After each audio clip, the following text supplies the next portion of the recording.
um avanço importante e definitivo no tratamento do câncer de mama. Uma lei elaborada aqui no Senado Federal obriga os planos de saúde a fornecerem a medicação oral para os pacientes em tratamento dessa doença. Para conversar sobre esse tema, Cidadania convidou a responsável pelo projeto, senadora Ana Amélia, do PP do Rio Grande do Sul, e o doutor Carlos Alberto Ruiz, presidente da Sociedade Brasileira de Mastologia. Sejam bem-vindos. Obrigado. Senadora, como foi pensar esse projeto e a luta para colocá-lo em votação? Paulo, a maior parte dos meus projetos advém de participação popular, através das redes sociais. Esse, particularmente, também veio por rede social, mas veio presencialmente, né, não virtualmente, numa audiência pública que nós discutimos a questão da prevenção ao câncer de mama, na Comissão de Assuntos Sociais, em 2011, e a Oncoguia, que é uma ONG voltada à prevenção e ao tratamento do câncer, com sede em São Paulo, fez essa sugestão. Eu acolhi a ideia do projeto, pedi à consultoria legislativa do Senado, que é muito qualificada, ela elaborou o projeto, trabalhamos intensamente aqui com o apoio do senador Valdemiro Moca, que foi relator e hoje presidente da Comissão de Assuntos Sociais, na época era o senador Jaime Campos.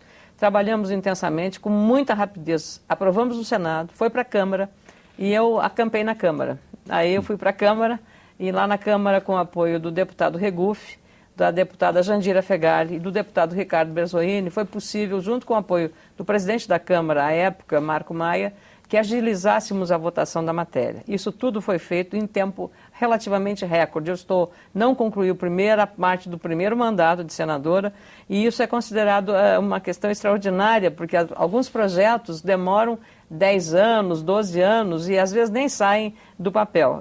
Então esse foi conseguido graças ao apoio de todos esses parlamentares, mas especialmente do comprometimento aqui na casa também do presidente Renan Calheiros, que colocou uma agenda de saúde pública e, por ocasião do Outubro Rosa, ele incluiu na agenda de temas prioritários votar o projeto assim que viesse.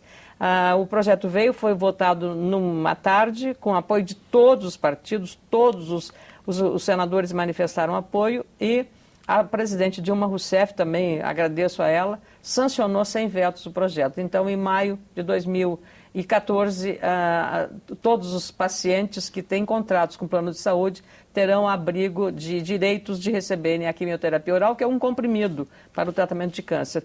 Eu aceitei negociar, e o doutor Carlos Alberto sabe da relevância disso. O medicamento hoje ainda é um medicamento caro, que é o comprimido da quimioterapia, e para que fosse fracionado. Então, o médico vai ter a responsabilidade de dosar aquilo que o paciente realmente precisa. Isso é uma economia de dinheiro. Para que não haja desperdício, né? Exatamente isso eu aceitei. E também, onde você vai botar esse remédio? Esse remédio serve, por exemplo, para uma pessoa com um determinado tipo de câncer, para outra pessoa já não serve, vai fora, e o meio ambiente vai sofrer a contaminação, porque nem sempre a gente sabe guardar o medicamento adequadamente. Então, também sobre esse aspecto, me pareceu de extrema oportunidade que se fizesse o fracionamento. Então, já temos a lei, ela já está sancionada e em 2014 ela entra em vigor. É de se imaginar que lobbies a senhora teve que enfrentar para conseguir chegar até Mas isso faz aí, né? parte, Paulo, do processo democrático. A gente tem que enfrentar, o doutor Carlos Alberto sabe também que na área da medicina é assim, tivemos um grande embate aqui com a questão do ato médico. É um processo extremamente, eu diria assim, difícil. É um processo difícil, mas a gente não pode desistir. A gente tem que acreditar numa ideia e lutar por ela até o fim. Agora, o que é claro e evidente é que a quimioterapia oral também é necessária e que muitas mulheres serão beneficiadas. Aliás, não só as mulheres, porque isso também atinge pacientes de homens, inclusive portadores de outros tipos de câncer. Carlos Alberto fale, para não focar, eu só falo, porque depois eu tenho um dado importante para falar, que o nosso convidado é importante, aqui na TV nossa, né, do Senado. O que isso representa em termos de qualidade de vida para as pacientes e qual o universo de pacientes envolvidos de pacientes beneficiadas por essa lei? Paulo, primeiro, obrigado pelo convite. Queria parabenizar publicamente a senadora Ana Amélia por essa iniciativa. E isso mostra bem o casamento de todos os interesses em prol de quem mais precisa, o cidadão. Porque somos nós que os representamos. Então, esse é o nosso papel, né? Estamos fazendo bem o nosso papel. Muito bem. Sua pergunta é fundamental. o que tem que ser entendido é que quimioterapia, tanto faz oral quanto injetada, ela tem alguns efeitos colaterais, porque muitas vezes fica aquela ideia, olha, por ser oral talvez seja mais branda, ou então o paciente chega ao médico e fala assim, olha, eu quero fazer uma quimioterapia oral. Não é assim, né? O câncer tem que ser tratado por aquilo que precisa. Se a gente puder usar quimioterapia oral, maravilhoso. Porque a via de administração é muito mais fácil, claro, tá porque acessível. Você imagina, cada vez que o paciente se desloca para um hospital ou para uma clínica para fazer a sua quimioterapia, ela necessariamente abre mão de todos os seus afazeres, ela apresenta uma série de outros interesses que não vão estar sendo contemplados naquele momento, que a quimioterapia oral a beneficia. Ela pode trabalhar, ela pode fazer suas atividades, ela tem qualidade de vida. Entenda, tratar com qualidade é humanizar, ou seja, a senadora Ana Amélia trouxe para nós uma condição ímpar no ambiente político, social, que favorece, de novo, quem mais necessita, que é o nosso cidadão. Parabéns novamente, senadora. Se eu soubesse, tinha dito que ele começasse o programa. Falar tão bem assim, muito obrigada. Mas Paulo, eu queria agradecer, doutor Carlos Alberto, mas eu acho que uma coisa fundamental é o seguinte, o doutor, que é um especialista, ele disse bem, dependendo do tipo do paciente, dependendo do tipo de câncer, o médico, que é o oncologista, é que vai dizer qual é o melhor caminho, o melhor tratamento.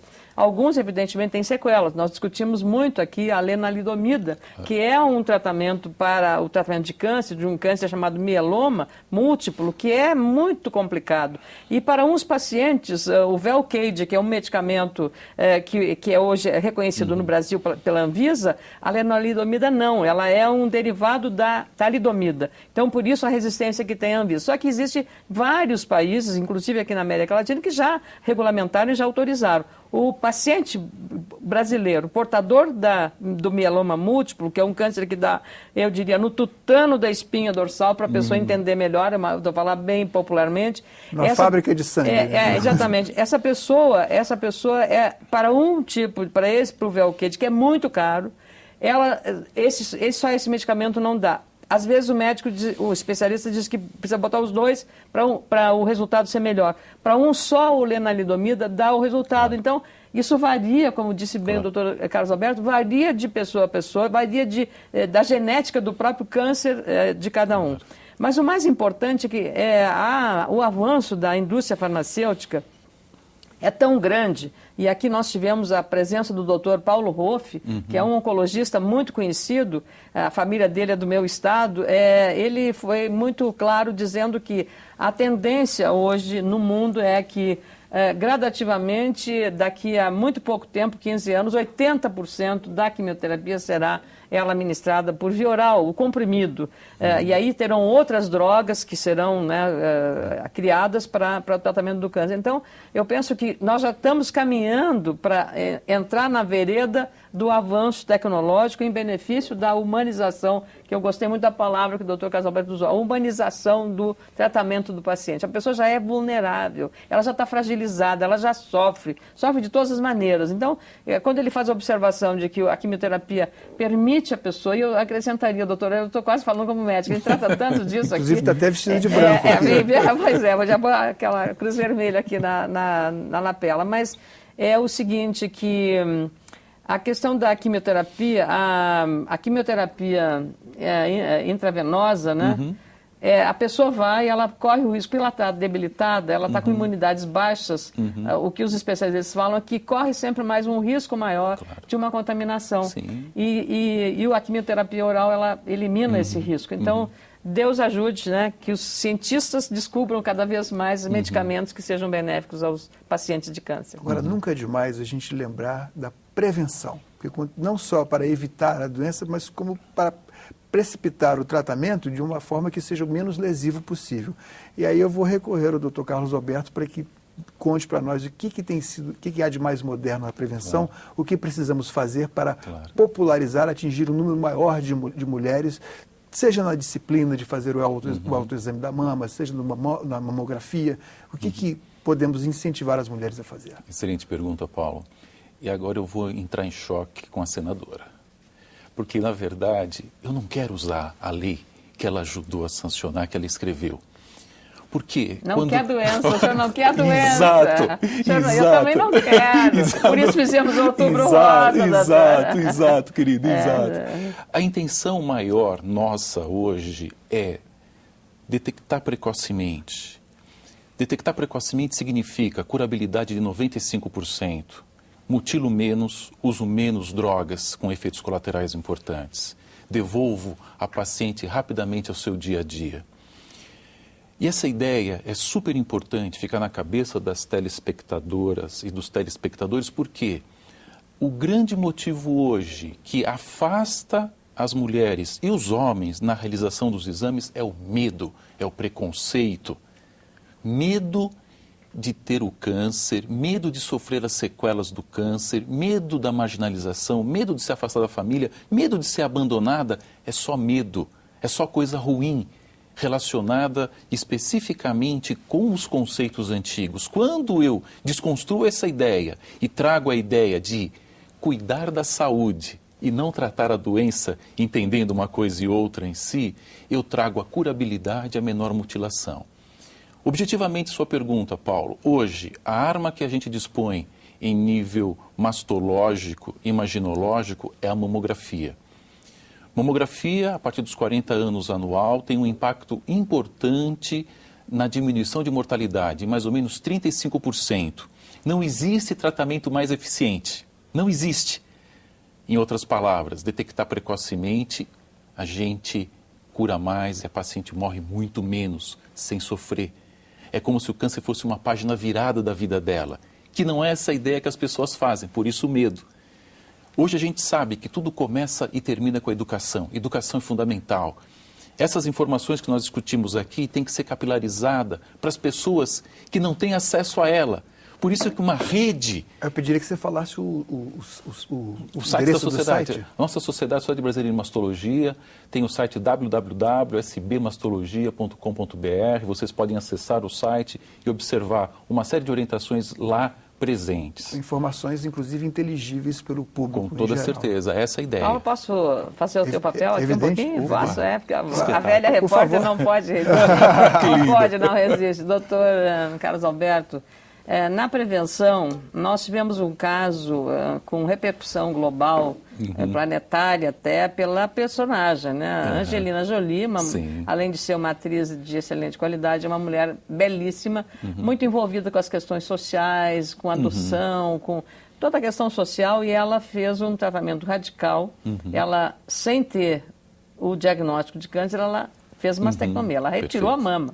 Logo, essa mulher escultural. Sim. Esse é um caminho que um mastologista como o senhor, que é o presidente da Sociedade de Mastologia no Brasil, acha que é um caminho adequado, isso é correto, cada caso é um caso? Isso. Senadora, excelente a sua pergunta. No caso da Angelina Jolie, nós temos que separar muito bem o joio do trigo. Ela tinha uma história familiar em que a mãe e a irmã morreram de câncer de mama, extremamente jovens em si. Ela fez um teste genético que mostrou que ela tinha uma mutação e essa mutação imputava a ela um risco no decorrer de sua vida de 40% a 80% de vir a desenvolver um câncer altamente agressivo. Isso, na população geral, é menos de 5% a 10% dos casos de câncer. Então, isso serve para uma população muito pequenininha. Não é para todo mundo, pelo amor de Deus. Eu lembro que quando essa notícia foi veiculada, a gente da sociedade, os mastologistas em si, foram exatamente inquiridos nessa questão. Olha, Carlos, eu quero tirar as pacientes vinham falar, eu quero tirar as 2 mamas. Angelina Jolie fez isso, ela é um exemplo? Não, não é para todo mundo. É para quem tem essa alteração genética e essa alteração genética caracterizando uma doença mais agressiva. Ponto. Não são para todas. Aproveitando o seu gancho, agora no Outubro Rosa, nos Estados Unidos, uma repórter que fazia a cobertura do Outubro Rosa fez a mamografia, 40 e poucos anos ela, e detectou, né, extremamente inicial esse câncer em si, que é igual praticamente à curabilidade.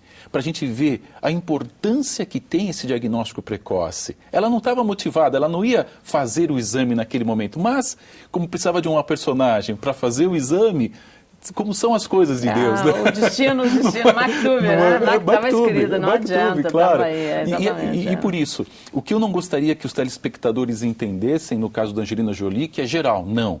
É por uma população extremamente individualizada, um grupo muito pequeno, que não chega a 10%. Um exame genético também, com toda certeza. Antes de fazer, porque é muito claro. Radical, né? E eu até proponho à senhora, senadora, que a gente pudesse começar a pensar numa lei que pudesse oferecer gratuitamente para essas mulheres que têm uma história importante de vida com câncer de mama, o teste genético, para que a gente, como médico e como especialista, tivesse uma solidez nessa indicação, porque certamente elas vão se beneficiar também.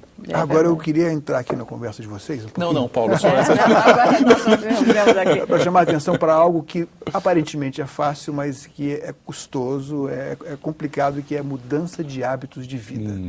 Isso eu acho super importante, é não fumar, não beber, ter um comportamento saudável, tanto quanto possível, fazer exercício físico. Aí eu queria que o senhor complementasse. Não, eu só posso dizer, não pode ser senador. Faz mal para as coronárias. A vida não é nada saudável. Eu não consigo sair de manhã, porque é um horror isso aqui, a gente trabalha muito. Essa pergunta, mais uma vez, muito interessante e boa. Março do ano passado, nós estávamos num congresso europeu de câncer de mama em Viena. A última sessão, com vários experts, uma plateia altamente qualificada, a pergunta era: mais droga ou mudança de estilo de vida? Exatamente por quê? Se alimentar adequadamente, não usar tabaco, exercício físico e ser feliz. Ser feliz é muito amplo, né?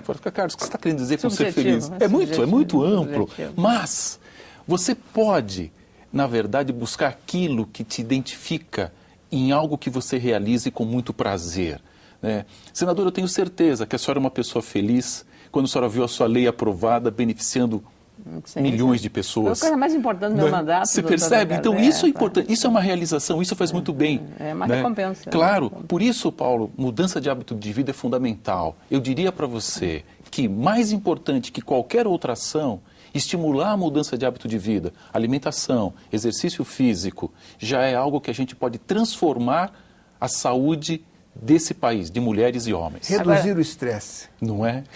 Paulo, vou de novo fazer a sua parte. Por favor. Doutor Carlos Alberto, isso significa dizer que as mulheres gaúchas não estão vivendo bem porque o maior índice de câncer de mama é lá? Olha que bacana, boa pergunta. Na verdade, senadora, eu penso o seguinte: o câncer de mama, ele sempre privilegiou, na verdade, ele é muito democrático em relação a credo, raça, cor, gênero. Importante, quando a senhora me faz essa pergunta, se eu tenho mais câncer de mama no Rio Grande do Sul, e Porto Alegre é a cidade de maior incidência entre 100 mil mulheres, né? No país, na verdade.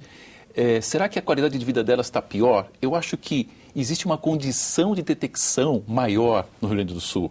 A gente percebe que mais. Exatamente. A gente identifica os estados do Sul e do Sudeste têm essa prerrogativa. Não é à toa que a incidência é maior nesses estados também. Mas, obviamente, também são estados em que existem muito mais cobranças em relação ao trabalho, ao estresse, à falta de você se dedicar a você mesma, né? Como a senhora falou, né? Eu tenho que estar aqui de manhã fazendo as coisas, não tenho tempo, né?